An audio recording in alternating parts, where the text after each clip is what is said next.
어르신, 식사는 잘 하셨는지요? 식사는 꼭 3끼 챙겨 드시기 바랍니다. 오늘 일어나실 때 아침은 어떠셨는지요? 혹시 이불을 털고 일어나려는데 손이 무겁다 느껴지셨나요? 혹은 발끝이 부어올라 실내화를 신기조차 힘들게 느껴지셨나요? 그럴 때면 괜히 하루가 맥이 빠지고 몸이 말을 듣지 않는 듯하여 마음도 따라 가라앉기 마련입니다. 사실 나이가 들수록 우리 몸은 젊을 적처럼 순조롭게 돌아가지 않습니다. 혈액의 흐름도 느려지고 신장의 기능도 서서히 낮아지며 몸속 수분 조절이 예전 같지 않지요. 그 결과 아침이면 손이나 발이 붓는 일이 생깁니다. 이건 어르신께서 약해진 것이 아니라 너무도 자연스러운 몸의 신호입니다. 하지만 그렇다고 그냥 두고 보아도 되는 것은 아니지요. 우리의 노후는 참는 것으로 채워지는 것이 아니라 보듬는 것으로 채워져야 하니까요. 손발이 붓는다는 건 어찌 보면 밤새 우리 몸이 무엇인가 불편했단 이야기이기도 합니다. 예를 들어보겠습니다. 밤사이 혈액순환이 잘 되지 않으면 체액이 손끝이나 발끝에 몰려 붙게 되지요. 또 혹시 어제 늦은 저녁 짜게 드시진 않으셨습니까? 소금기가 많은 음식은 수분을 몸에 붙들어 놓기 때문에 붓기를 유발합니다. 그리고 생각보다 많은 어르신들께서 물을 적게 마셔야 덜 붓는다고 오해하고 계시는데요. 사실은 그 반대입니다. 물을 충분히 마셔야 노폐물이 잘 빠지고 붓기도 줄어듭니다. 혹시 이런 경험 있으신가요?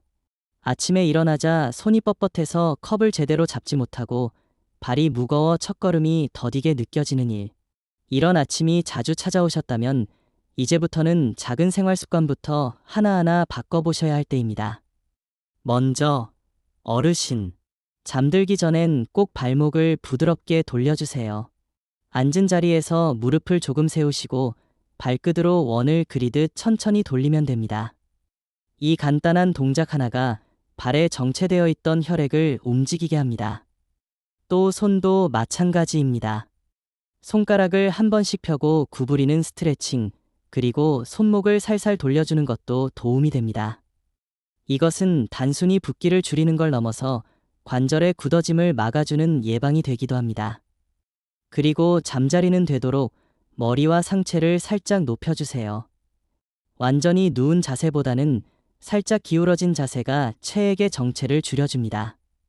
요즘은 베개를 2개 겹쳐 쓰시거나 등 뒤에 작은 쿠션을 두어 약간의 기울기를 만드는 것도 좋은 방법입니다.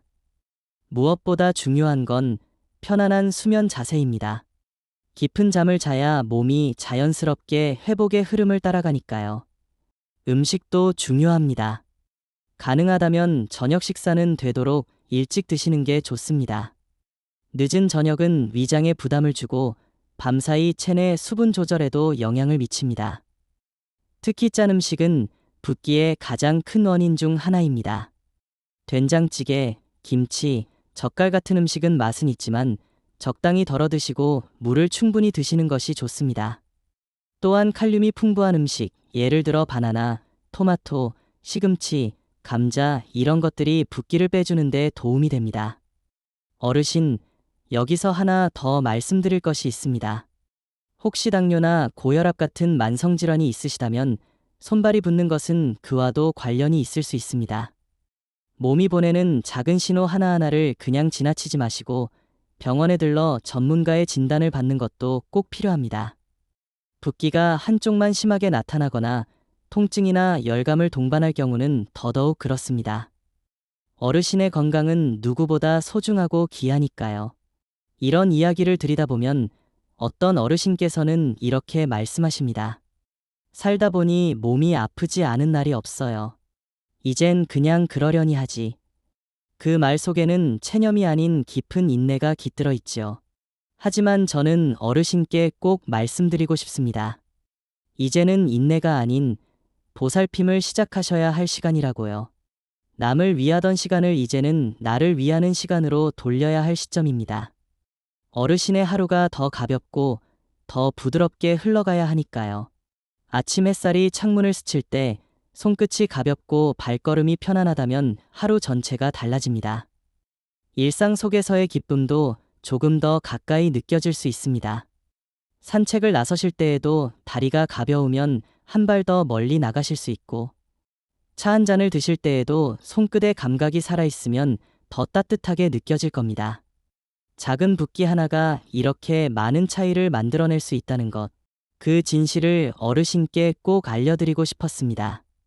가끔은 몸이 붓는 것이 마음이 붓는 것 같을 때도 있습니다. 세월의 무게와 걱정의 무게가 함께 얹혀져서 손끝마저 무거운 듯한 그런 날들. 그럴 땐 스스로에게 작은 말을 건네보세요.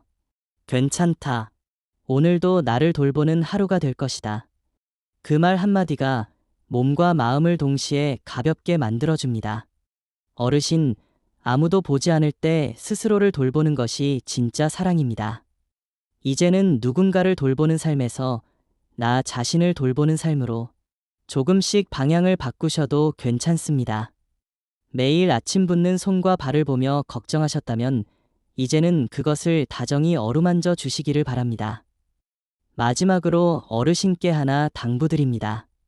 아침에 눈을 뜨셨을 때 손끝과 발끝이 조금 무겁다고 느껴지시거든. 그건 늙어서가 아니라 살아있기 때문입니다. 아직도 내 몸이 무언가를 느끼고 반응하고 있다는 증거니까요. 그리고 그 몸은 지금도 어르신의 삶을 지탱하고 있다는 뜻입니다. 그러니 오늘 아침에도 천천히 일어나셔서 따뜻한 물 한 잔 드시고 햇살이 드는 창가에 앉아 발목을 살살 돌려보세요. 그 작은 움직임 속에 건강한 하루가 피어납니다. 그리고 그 하루가 모이고 모이면 더 단단하고 평온한 노후가 만들어질 것입니다. 어르신, 오늘도 스스로를 다정히 돌보는 하루 되시기를 바랍니다. 어르신의 손끝과 발끝이 편안해지는 그날까지 저는 늘 응원하겠습니다. 글이 마음에 드셨다면 구독과 좋아요 함께 눌러주세요. 고맙습니다.